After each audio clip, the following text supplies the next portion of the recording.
En este vídeo os voy a explicar cómo saqué un 13.850 en selectividad. Os voy a contar las notas que saqué en las asignaturas de las cuales me examiné y mis dos consejos para sacar buena nota. Lo primero es decir que yo hice selectividad en el 2017, entonces seguro que algo ha cambiado. Si es así, pues obviamente aplicar el sentido común a lo que yo digo. Y lo siguiente decir es que a mí en el fondo la selectividad no me sirvió para nada porque, como expliqué en mi anterior vídeo, fui a estudiar a la Universidad de Cambridge, entonces la nota de selectividad no me servía para nada y tuve la suerte que cuando estaba haciendo el examen de selectividad ya sabía que al 99% iba a ir a estudiar al Reino Unido, si no a la Universidad de Cambridge, a otra universidad inglesa.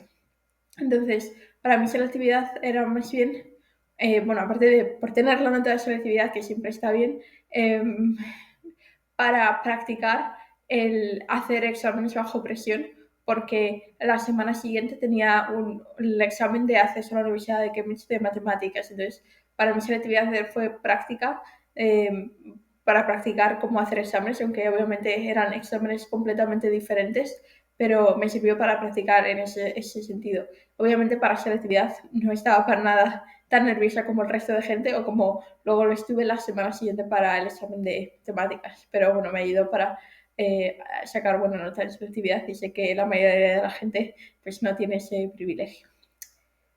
Entonces, voy a intentar contar las asignaturas más o menos en orden de cómo recuerdo que fueron los exámenes, pero ha pasado tanto tiempo que quizá no sea el orden estricto.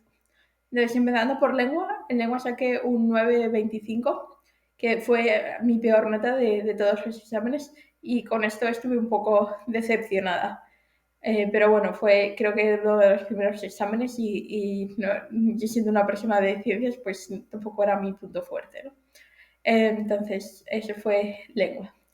En historia saqué un 10 y con esto estuve muy contenta porque eh, había dedicado mucho tiempo a memorizar todo lo que hay que memorizar en historia. Y también porque me salió bien mi estrategia, que era ir directamente a la opción que tenía la pregunta de desarrollo.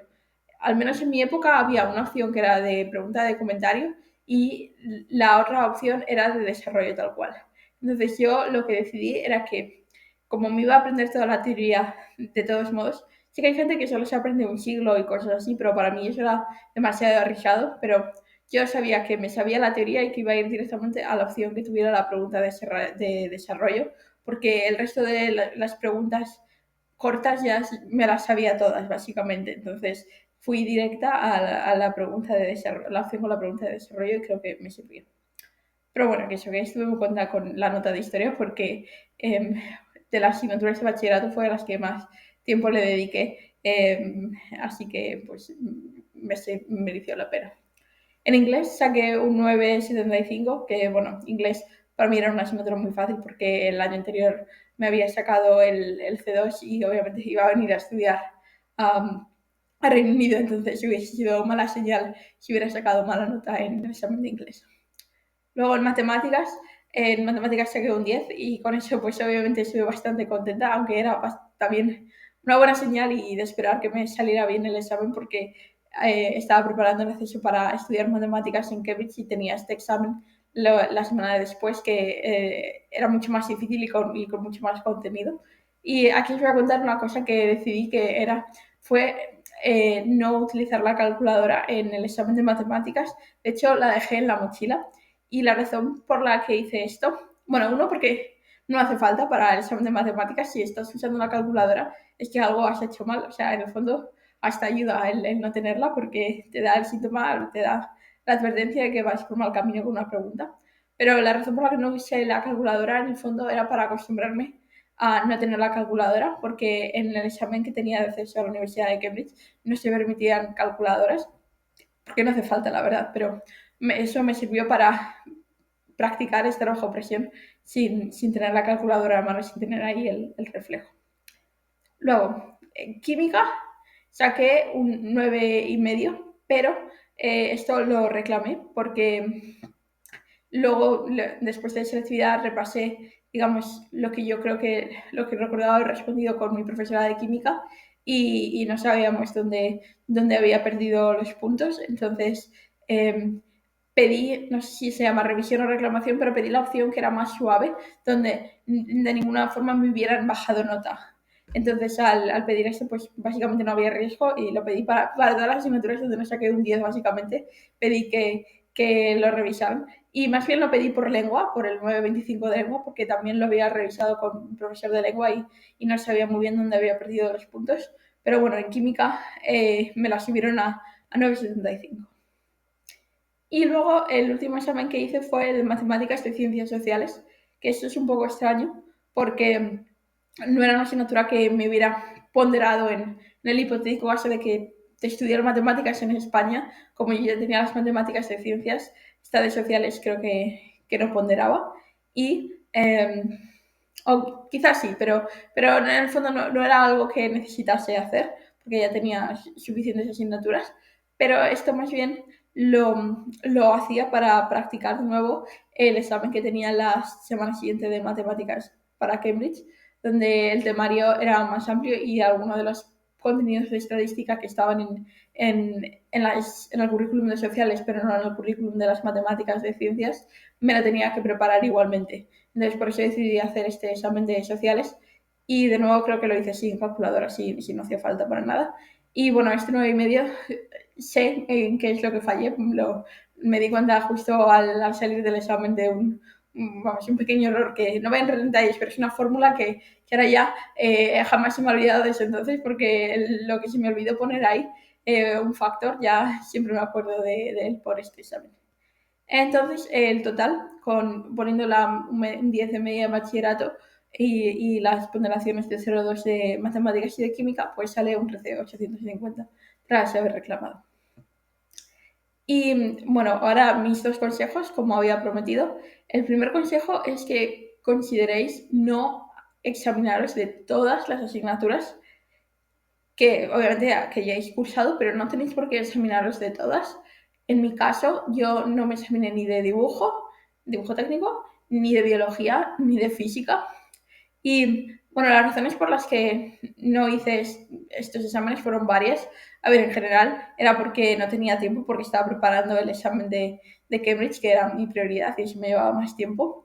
Pero yo creo que aunque mi foco hubiese sido selectividad, también hubiese hecho una estrategia parecida, porque en el fondo te puedes dedicar a aprenderte mejor otras asignaturas. Quizá hubiese hecho una más para un poco eliminar menos el riesgo de, por si por lo que fuera un examen salía precipitosamente mal. Pero eso, creo que era buena idea. Dibujo nunca lo hubiese hecho porque no me hubiese ponderado para asignaturas de ciencias puras. Biología, yo creo que tampoco, conociéndome probablemente lo hubiera hecho, pero no hubiese sido buena idea porque es que lleva tanto tiempo en memorizarlo que todo lo que hay que no creo que merezca la pena. Y física fue un poco extraño porque decidí no hacerla, sobre todo ahora viéndolo desde mi punto de vista, que he acabado estudiando básicamente un máster en física teórica, pues el hecho de que no hiciera física en selectividad en la BAU es bastante curioso. Pero en aquel momento, en física de segundo bachillerato me parecía que era mucho de aprenderte fórmulas y escupirlas prácticamente sin pensar ni razonarlos, y también eso da lugar a errores tontos con números o con la calculadora o lo que sea, y no es para nada la física que luego a mí me gustó. Y entonces yo pensaba y creo correctamente, que preparar el examen de química me llevaría mucho menos tiempo que el de física, porque química era solo una más bien de razonar y cosas que ya había aprendido a hacer. Obviamente en física también había que razonar, pero había que memorizar muchas más fórmulas, entonces por eso decidí no hacerlo. Y aunque, repito, en mi caso tenía la suerte de no tener presión y en el fondo no pasaba nada si, yo qué sé, si en el examen de química sacas mala nota o algo así. Pero, pero yo creo que es algo que todo el mundo puede aprender un poco de esta estrategia, aunque en mi caso sea un poco el extremo, porque de hecho luego en la universidad en Cambridge también hice esto, sin entrar en detalles en cómo son los exámenes allí, hice esto varios años donde decidí no aprender, no examinarme de todas las asignaturas que había cursado, para centrarme en otras asignaturas, siempre y cuando pudiendo llegar, digamos, a la nota máxima. Y es algo que recomiendo a la gente que se lo plantee. Así que bueno, este es mi primer consejo. Y mi segundo consejo es algo que también me sirvió mucho en la carrera, y es hacer una semana simulacro de todos los exámenes en su horario. Quiero decir que si el primer examen es a las 9 de la mañana de un martes y luego tienes otro examen a las 12 y luego otro examen a las 4 y al día siguiente tienes otros dos, pues haces esos exámenes y esas asignaturas a esa hora, si es posible ese día de la semana, o vamos, coges 3 días o 4 días o los que haga falta, donde ya no estés yendo a clase o lo que sea y tengas la flexibilidad para poder hacer esto, para practicar a qué hora te vas a levantar, qué es lo que vas a comer, qué es lo que vas a desayunar, qué es lo que vas a hacer si te sale mal un examen, pero es que dentro de una hora tienes el siguiente examen, y cómo te vas a olvidar del examen que te ha salido mal, y para acostumbrarte a todo lo que vas a tener que escribir en pocas horas o en un espacio tan comprimido de tiempo. Y esto sirve mucho, o sea, ayuda mucho a estar menos nervioso cuando llegue la semana donde te toca hacerlo, porque no es lo mismo hacer un examen solo tal cual un día, a la hora donde te encuentres bien, etcétera, que no hacerlo como si fuese en serio. O sea, esto es un poco como, a mí que me gusta correr, se dice esto de nada nuevo el día de la carrera, pues igual, nada nuevo el día del examen. Si tienes un examen a una hora rara, pues te acostumbras a hacer eso, etcétera, etcétera. Entonces, pues este es mi segundo consejo. Obviamente pudiera hacer un vídeo entero sobre esto, ¿no? Pero los consejos de estudiar, etcétera, etcétera. Pero creo que estos dos consejos es algo un poco menos convencional y por eso quería contároslos. Y obviamente, pues, no sé, estoy haciendo el vídeo este porque creo que puede ser un poco útil para la gente. Aunque por otro lado también os quiero decir que una vez que entras en la universidad, a nadie le importa la nota de selectividad. O sea, de hecho he tenido que buscar qué era la nota que saqué en cada examen para hacer este vídeo, porque ya ni yo me acordaba. Nadie me ha preguntado la nota que saqué en selectividad desde hace 7 años. O sea, que dentro de lo que es toda vuestra vida, incluso toda vuestra futuro académico y profesional, no va a ser tan importante. Obviamente en el momento pues lo es y lo parece, pero intentar no poneros tanta presión, porque eso os va a ayudar a hacerlo mejor. Y es la suerte que tuve yo, que para mí no tenía mucha presión porque me daba un poco igual, y yo creo que eso es lo que me ayudó a sacar buena nota. Aparte que obviamente, a ver, estudié muchísimo en segundo de bachillerato y me lo preparé bien, vamos, y no solo en segundo, sino en los años de antes, y obviamente pues en mi colegio también me habían preparado bien para hacer estos exámenes, ¿no? Pero bueno, esto es todo el vídeo por ahora. Como siempre, si tenéis alguna sugerencia de tema de vídeo, ponérmelo debajo. Y como digo siempre, nunca dejéis de aprender.